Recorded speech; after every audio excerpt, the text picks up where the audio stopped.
Green Mountain Coffee Roasters, the Essex facility, currently is over 500,000 square feet.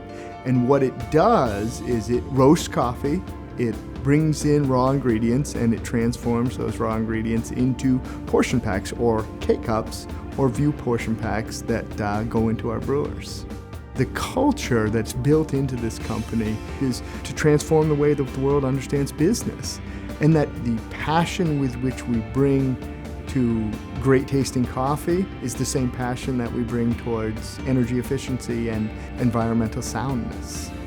We as a business define a need, and then we'll generally bring Efficiency Vermont on board and then involve them from an engineering point of view. So they really become a part of it throughout, past the conceptual design to implementation. Efficiency Vermont has multiple ways we can add value to our customers in Vermont and their energy efficiency needs.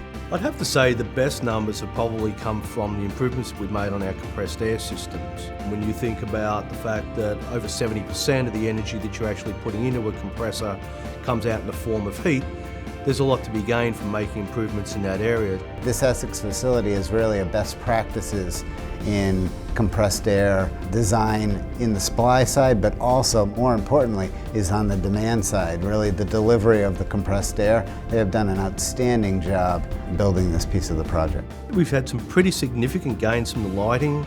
We retrofitted to T5 high output fluorescents, and that's pretty much become our standard practice now. Green Mountain Coffee Roasters is an excellent example of how energy efficiency really needs to include an integrated design process that unfolds over time. It's a multi-year approach that engages the latest technology and its staff to use that technology to achieve the greatest savings they can.